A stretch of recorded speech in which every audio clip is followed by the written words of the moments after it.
Olá, meu nome é Brenda e faço parte do Grupo 1. Vamos apresentar o pré-projeto da disciplina Projeto Integrador 2 e o tema escolhido foi Aplicação dos polímeros eletroativos em músculos artificiais.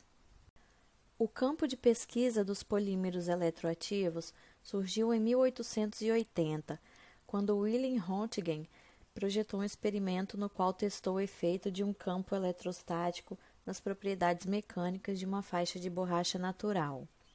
Já em 1925, o primeiro polímero piezoelétrico foi descoberto. O polímero foi formado pela combinação de cera de carnaúba, colofônia e cera de abelha, que foram resfriados e sujeitos a uma polarização elétrica.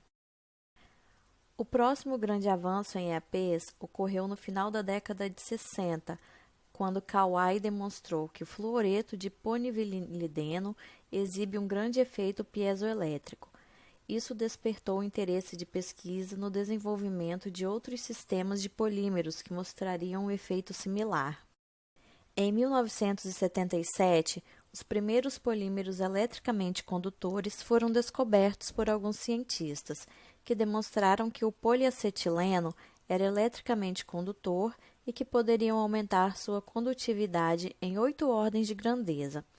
Assim, a condutância estava próxima da de um metal. Em 1999, Joseph Barkowen propôs um desafio no qual grupos de pesquisa ao redor do mundo competiram para projetar um braço robótico, composto de músculos EAPs que poderiam derrotar um humano em uma luta de braço. Uma pesquisa liderada por Ron Perrine, nos anos 90, desenvolveu um polímero eletroativo usando polímeros de silicone e acrílicos.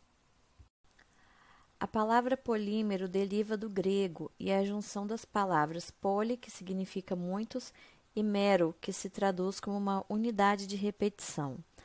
Dessa forma, um polímero é uma molécula composta por muitas unidades de repetição unidas por ligações covalentes. As propriedades físicas dos polímeros dependem do comprimento da molécula, isto é, sua massa molar. Alterações no tamanho da molécula, quando esta é pequena, provocam grandes mudanças em suas propriedades físicas. Com o avanço na tecnologia, os polímeros eletroativos começaram a ser amplamente pesquisados e utilizados, pois trazem consigo características únicas e que podem ser aproveitadas em diversas áreas de atuação, como, por exemplo, a biomedicina, utilização como sensores atuadores e até mesmo no armazenamento de energia.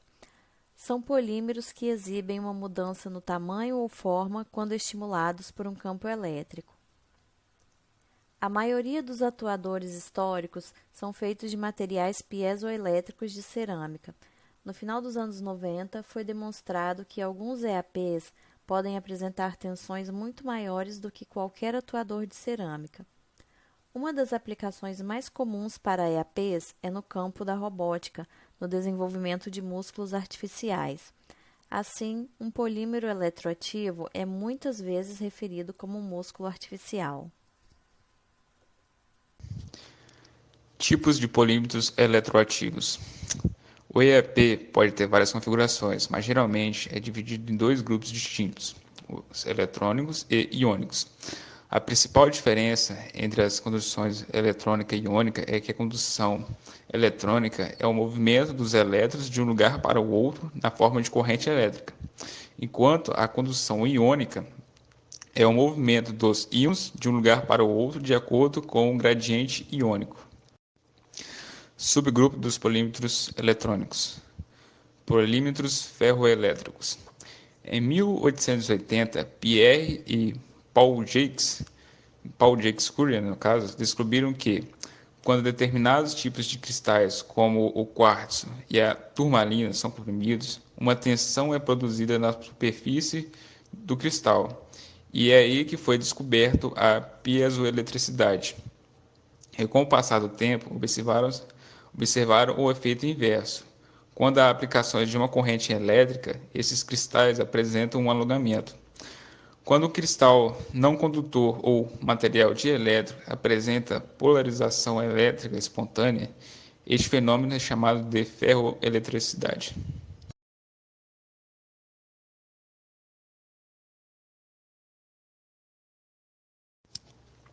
Subgrupo dos polímetros iônicos, GED polímetros iônicos ou IPG. Em 1982, Tanaka e al. Realizou os primeiros experimentos relacionados ao acionamento de géis poliméricos, onde ele utilizou géis de ácido poliacrílico, colocando-os entre eletrodos que foram rodeados por uma solução aquosa. Assim, o gel encolheu perto do anodo quando tocou o eletrodo. Esse fenômeno ele pode ser revertido através da inversão da polaridade do campo elétrico. No entanto, a resposta dessa estrutura de gel de multicamadas é relativamente lenta, devido, à necessidade de se difundir os íons através do gel. Além disso, o grande deslocamento induzido causa danos aos eletrodos, levando a uma falha do atuador após apenas 2 a 3 ciclos de ativação. Em 1999, surgiram os nanotubos de carbono e que possuem propriedades mecânicas semelhantes aos diamantes.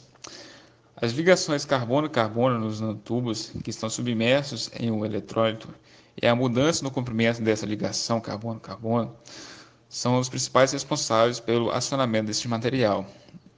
E a injeção de elétrons na ligação provoca o seu alongamento, o que resulta em um aumento do seu diâmetro e o comprimento do nanotubo. E considerando a resistência mecânica desses nanotubos e a taxa de deslocamento alcançada por eles, faz com que este atuador ele tenha o potencial de produzir mais trabalho por ciclo e de gerar tensões mecânicas muito mais elevadas do que qualquer outro atuador que já foi estudado até então. Fluidos eletrorreológicos ou ERF. Os fluidos eletrorreológicos apresentam variações na sua viscosidade quando estimulados por um campo elétrico. Esses fluidos eles são feitos a partir das suspensões de um fluido isolante e de partículas com 0,1 a 100 micrômetros de tamanho. Estes fluidos eles geram um efeito chamado efeito eletrorreológico, que surge através da diferença nas constantes dielétricas do fluido e das partículas. Quando esses fluidos são submetidos a um campo elétrico ou magnético, suas partículas começam a formar cadeias na direção do campo, orientadas na direção do campo. Assim, quanto mais forte for o campo, maior será o número de partículas a formarem essas cadeias, até que chegar um momento em que ocorre um saturamento, e desta forma as partículas dificultam o escoamento do fluido, alterando assim a sua viscosidade aparente. Boa noite, professor. Nosso trabalho é sobre a aplicação de um polímero eletroativo em um coração artificial total. Agora vou apresentar um histórico envolvendo implantes de coração. O primeiro implante de coração artificial total ocorreu em 1969, num paciente de 47 anos com uma medida temporária até receber o coração de um doador. O coração artificial total usava propulsão pneumática com bomba de dupla câmara com uma linha de Dacron, à direita e à esquerda, CUF para a entrada de fluxo e enxertos para a saída de fluxo. Válvulas ringless de Wanda Cutter controlavam a direção do fluxo sanguíneo na bomba. O coração artificial total era conectado a um gerador externo, que infelizmente restringia a mobilidade do paciente. Em 2001, realizaram um implante pioneiro do Abiocor em um paciente de 59 anos. O Abiocor é o primeiro coração artificial total a ser usado clinicamente, totalmente implantado no paciente, com comunicação com o hardware sem penetrações na pele. Utiliza um sistema transcutâneo de transferência de energia e outro de comunicação por radiofrequência, que permitia que o mesmo seja carregado e controlado por sinais transmitidos através da pele. Uma característica ímpar do Abiocor é um mecanismo de balanço de fluxo da direita para a esquerda que elimina a necessidade de uma abertura externa ou câmara interna.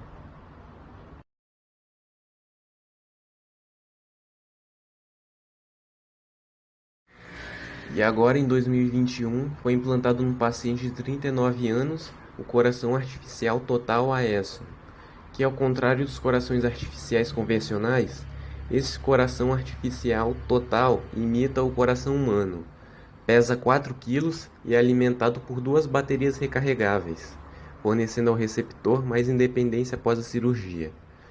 O dispositivo consiste em 2 câmeras ventriculares e 4 válvulas biológicas, que garantem que a prótese não só se assemelhe ao coração humano, mas também funciona como tal.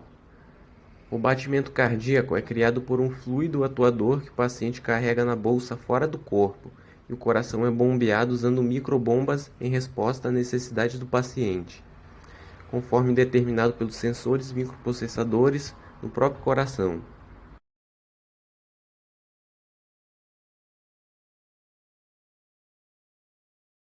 Os polímeros condutores foram descobertos acidentalmente em 1976, quando Hideki Shirakawa sintetizou o poliacetileno, adicionando uma quantidade de catalisador 1000 vezes maior do que o necessário.